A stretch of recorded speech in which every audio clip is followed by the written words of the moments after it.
इस वीडियो में हम डिटेल में सीखने वाले हैं एरर्स एंड एक्सेप्शंस क्या होते हैं, इनमें क्या डिफरेंस होता है और इसी के साथ साथ काफ़ी सारे क्वेश्चंस हैं, जैसे एरर को कैसे हैंडल करते हैं, एक्सेप्शन को कैसे हैंडल करते हैं, एरर्स टेक्निकल मीनिंग क्या होता है एरर्स का जो डिफरेंट होती है हमारे एक्सेप्शन से, एंड एट दी एंड हम लोग ये एक्सप्लोर करने वाले हैं कि अगर एरर आ जाती है तो उसकी रिकवरी कैसे करें। तो इन सारे क्वेश्चंस को हम कोड के थ्रू कवर करने वाले हैं।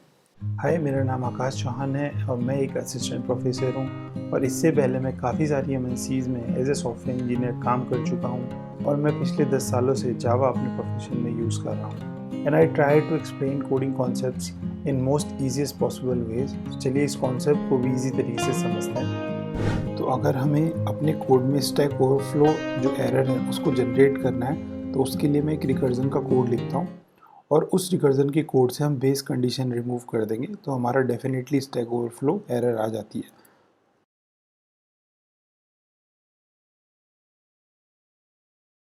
सो एज यू कैन सी हमारे पास एक रिकर्जन का मैंने कोड लिखा है, यहाँ पे लॉजिक है और ये लॉजिक एक्चुअली लॉजिक ही को कॉल कर लेते हैं।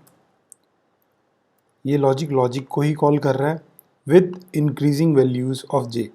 तो आप सोचिए जे की अगर वैल्यू मैंने 1 दी है तो ये 2 पे फिर से फर्दर सब ट्री बनाएगा और ग्रो होता रहेगा ब्रांचेस में, और जब 100 आएगा तब ये 1 रिटर्न करेगा। अगर मैं इस बेस कंडीशन को हटा दूँ तो ये ट्री ग्रो होता रहेगा, रुकेगा नहीं कभी भी। तो इसका मतलब अगर इस कोड को मैं चलाऊँगा तो 100% इसमें कौन सी एरर आएगी, stack overflow. I will show you.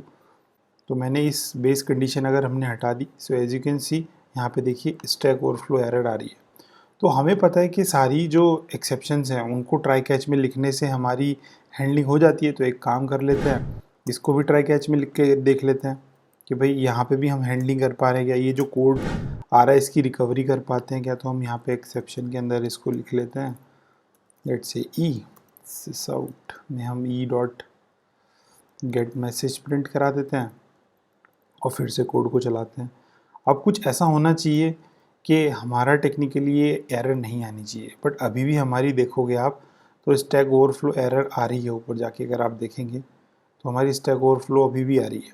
उसके पीछे की वजह ये है कि ये जो हमने लिखा है ना ट्राई एंड कैच, या हमने जो ट्राई कैच के अंदर इसको लिखा है, ये एरर्स के लिए नहीं है।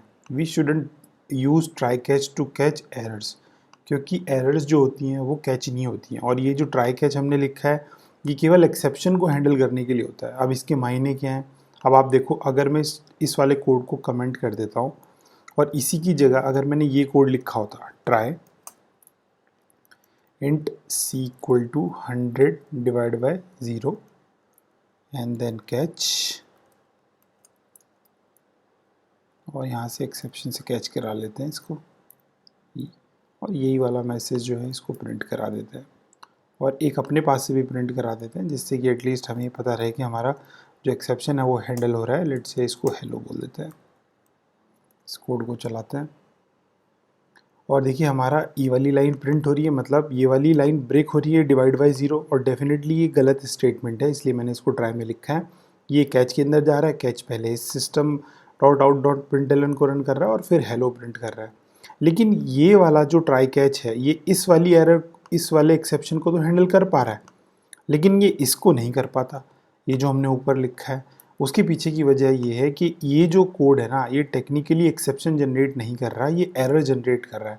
तो आप एरर को ट्राई कैच में लिखोगे तब भी कोई फ़ायदा नहीं है। तो ध्यान रखिएगा, एक्सेप्शन में और एरर में मेजर डिफरेंस क्या होता है कि आप सारे एक्सेप्शन, चाहे वो यूज़र डिफाइन हो चाहे वो इनबिल्ट एक्सेप्शन हो, उन सबको आप क्या कर सकते हो, ट्राई कैच के अंदर लिख के उनकी हैंडलिंग कर सकते हो।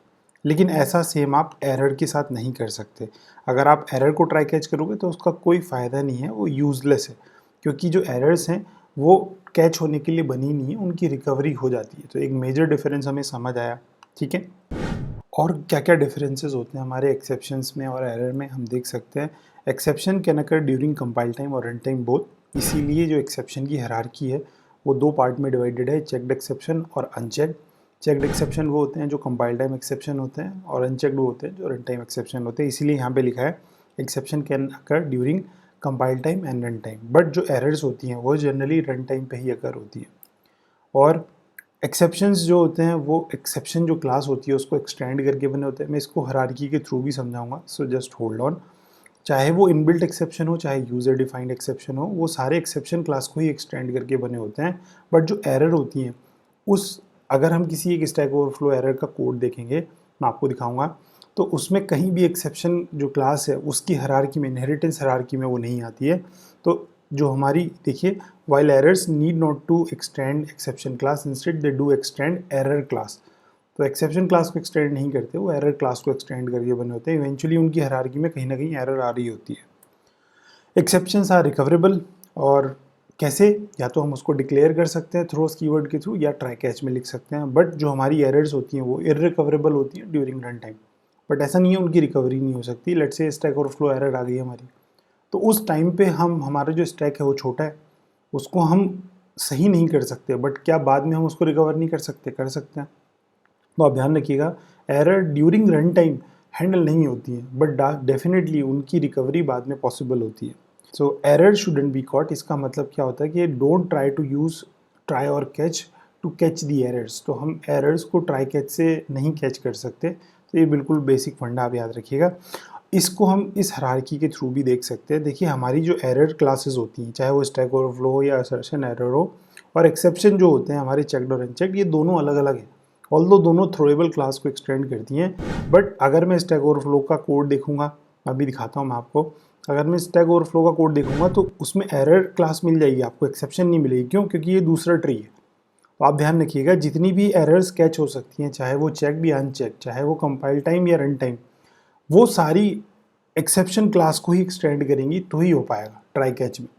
अगर वो एरर को कर रही होंगी, कोई क्लास एरर को एक्सटेंड करके बनी है, तो वो कैच नहीं होती है। ये बिल्कुल सिंपल सा फंडा आप याद रखिएगा, राइट। अगर आपको इस एक्सेप्शन हायरार्की को डिटेल में समझना है तो आप मेरी ये वीडियो देख सकते हैं आई बटन पर क्लिक करके। इस कॉन्सेप्ट को हम ऐसे भी समझ सकते हैं, अगर मैं ये स्टैक ओवरफ्लो वाली एरर जनरेट करूँ, मैं इसको ट्राई कैच में लिखूँ या ना लिखूँ, एरर तो आनी ही है। और इसका सोर्स कोड देखें तो मैं इस एरर को कॉपी करता हूँ यहाँ से, और आप यहाँ पे एडिटर में कहीं भी पेस्ट कर दीजिएगा, और फिर कमांड या कंट्रोल के थ्रू आप इसका सोर्स कोड देखेंगे। तो आप, ये जो क्लास है किसको एक्सटेंड करके बनी है? वर्चुअल मशीन एरर को। वर्चुअल मशीन एरर में जाते हैं, वर्चुअल मशीन एरर के पास देखते हैं। वर्चुअल मशीन एरर जो है वो एरर क्लास को एक्सटेंड करके बनी है ना। तो आप ध्यान रखिएगा, इसमें कहीं भी एक्सेप्शन नहीं आया। तो क्योंकि ट्राई कैच लिखने का फ़ायदा तब है जब आपकी हायरार्की में, इनहेरिटेंस हायरार्की में कहीं एक्सेप्शन आया हो, चाहे वो इनबिल्ट हो चाहे वो यूज़र डिफाइन हो। तो अगर इन केस हमारी एक्सेप्शन क्लास कहीं आई है तो वो ट्राई कैच में लिखने का फ़ायदा है। अदरवाइज़ एरर अगर है तो फ़ायदा नहीं। अगर एरर को हम एक्सप्लोर करके देखेंगे तो डेफिनेटली थ्रोएबल क्लास पे पहुंच जाएंगे हम, बट कहीं भी यहाँ पे एक्सेप्शन क्लास नहीं आई है। So I hope this concept is clear. If I ask you how to handle an error in Java, your options are: by writing proper try and catch blocks, we must handle or declare the error at first, we can only catch errors at the runtime, or none of the above. So you have 10-second timer. Let's say if you can find the correct answer in next 10 seconds.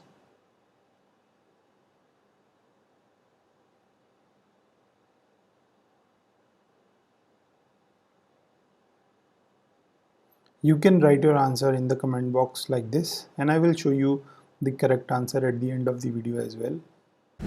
अगर आपको throw and throws keyword में क्या difference होता है उसके ऊपर अच्छे से अंडरस्टैंडिंग लेनी है तो आप मेरी नेक्स्ट वीडियो देख सकते हैं। इसी टॉपिक से रिलेटेड और भी काफ़ी सारी वीडियोस हैं जो आप इस प्लेलिस्ट के थ्रू एक्सेस कर सकते हैं। मैं जो लिंक है उसको कमेंट बॉक्स में ऐड कर दूंगा। Till then, keep learning and have a good day. So the correct answer of that question is none of the above, D option. आप क्रॉस वेरीफाई कर सकते हैं अपने आंसर के साथ।